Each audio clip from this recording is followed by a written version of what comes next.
Welcome! Finally going to start my little run through of the Skitarii and the Cult Mechanicus, the AdMech. Now, everyone probably already knows one of the best, if not the best, ways to take the AdMech forces is in a war convocation, which a war convocation points out somewhere in the 1500 point range. Base, everything base. And then, of course, you can get all the upgrades free and all that stuff. So, if you're playing games less than that, then you're going to have to go with different options. Playing games more than that, actually kind of got an upper limit there, because I don't think there's a lot of room. Well, there's no room, I don't think, in the Skitarii part to add extra units. It would be only in the Cult Mechanicus where you could add the extra units for the points.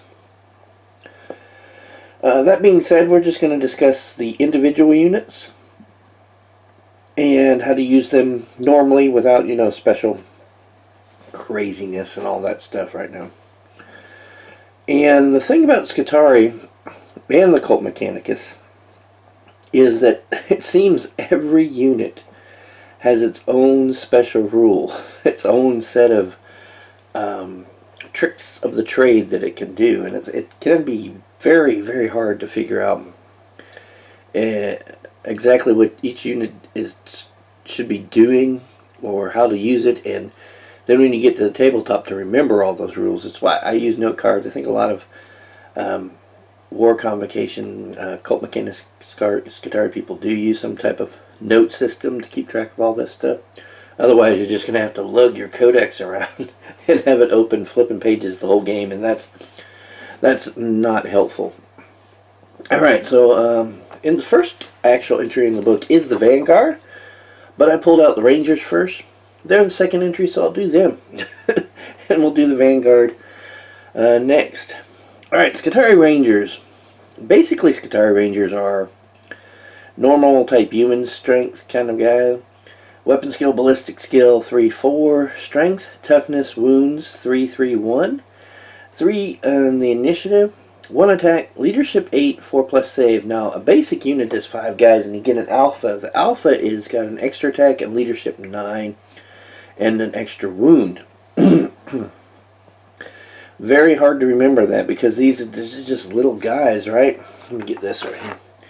These are just little teeny dudes, right? But that guy, the alpha, has an extra wound. Now normally in a lot of cases that won't matter because they're only toughness 3 and they can be doubled out or quote-unquote instant death by quite a few things. Some of their basic equipment, they have a Skitarii warplate and a galvanic rifle.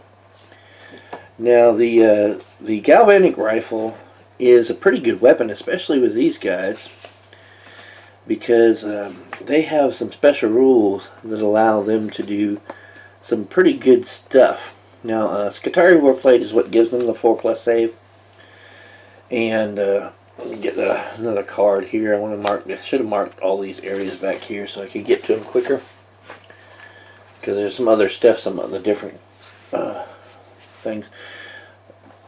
There's special rules that get Doctriner Imperatives, which are great. The cards are great. Using those to adjust your army is what gives the Skitarii the AdMech units their strength and their versatility. These guys got a Feel No Pain 6-up, which is, it's okay. It's not the 5-up, but hey, it's still a Feel No Pain. You never know. You might make one. I make a few every once in a while. They have Move Through Cover and Relentless, which all that combined with their weapons really makes these guys strong. Now the alpha can take different range weapons, melee, special issue war gear, and relics. So you can put a relic on this little guy in this little unit, which is cool. He can take enhanced data tethers or omnispecs, if you want to.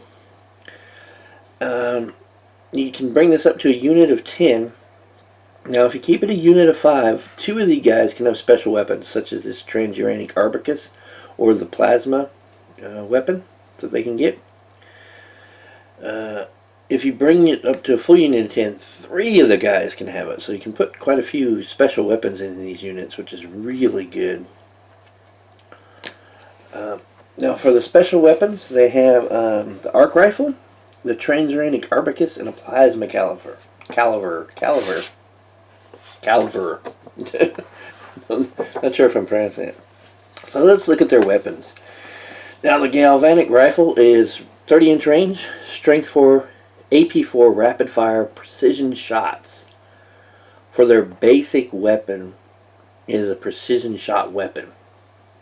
So these guys can really put the hurt on special characters, apothecaries, and a Death Star. And the thing is, even though they're rapid fire, these guys are relentless. So they can still fire these weapons and charge in as well. Plus they have move through cover, so they're not worried about that. Those penalties, they are just really, really great as basic troops. And the 30-inch range is pretty good. Pretty good range for the weapons. Now the special weapons kind of help you tailor your unit. Plasma calibers are only 18-inch range, but their strength 7, AP 2, assault 3 gets hot.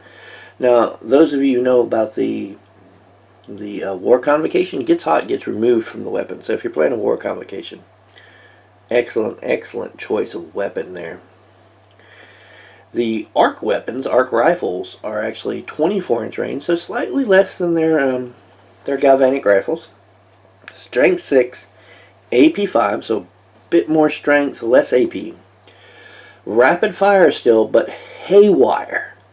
So if you want to knock out some vehicles or things like that, haywire, my friend, haywire. The last choice that they have is the, let me find it here, Transuranic Arbicus. I usually put that in my units. 60-inch range, so huge range, strength X sniper weapon. AP 3, heavy 1 armor bane sniper. So here's the thing about this. Usually you're thinking you get the sniper weapon, it's a heavy weapon in your unit, so they're going to be sort of static and you want to be firing that. But no, because these guys are relentless. They can move and fire that rifle. So move, fire the rifle. These guys are great. A 10-man unit. I see a lot of people kind of stick them like up in the upper ends of a building, and I've done that myself too.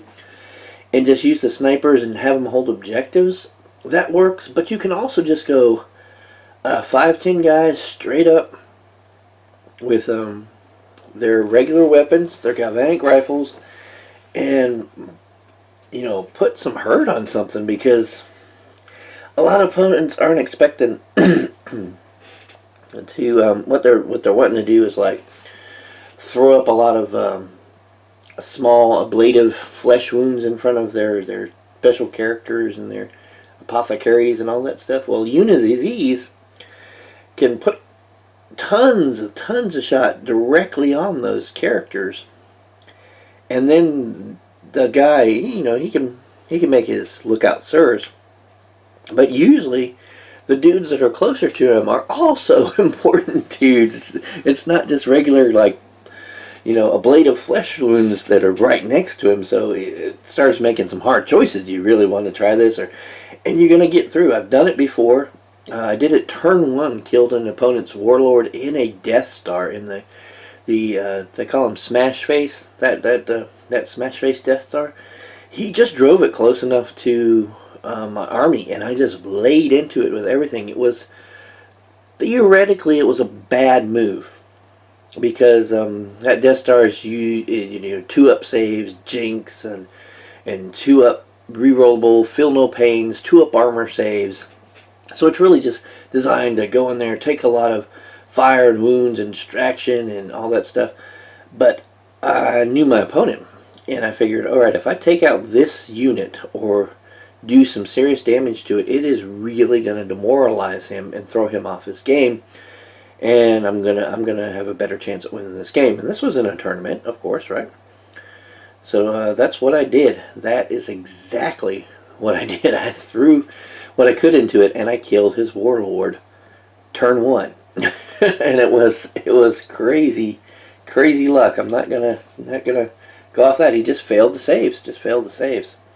And this is a unit that can do that for you. Lay down that firepower.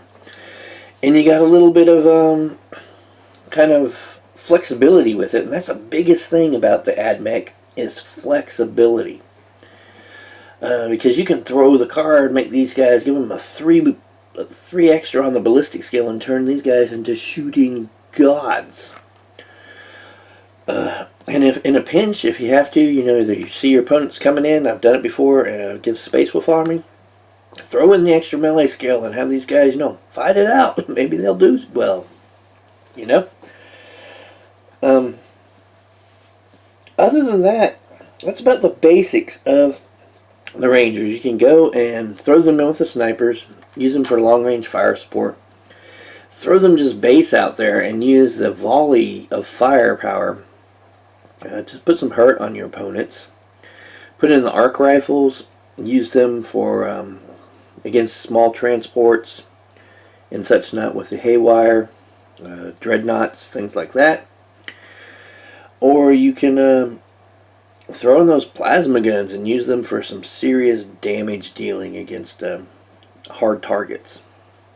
They're very versatile, and with their move through cover and relentless, they can kind of overcome one of the biggest weaknesses that Skitarii have, and that's that we don't have transports in the AdMech army currently.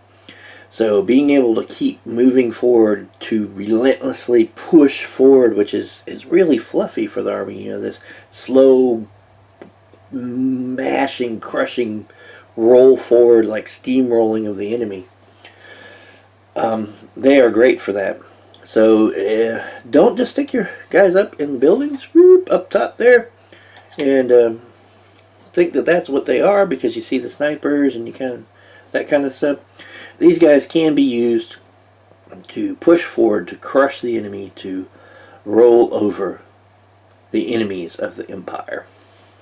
So that is the Skitarii Rangers. They are 65 points for those 5 guys. Not a bad deal. Keeping in theme with the army, very versatile. And an excellent unit and a troop choice, which is great. Alrighty guys, if you like this, please leave me a thumbs up. Comment down in the comment section if you have any comments about the Rangers or how you use them. Subscribe to the channel if you're not subscribed, and hit that bell icon for updates because YouTube wants you to do a whole bunch of extra stuff just to watch the videos you love. Other than that, thank you very much for your time, and I'll talk to you later.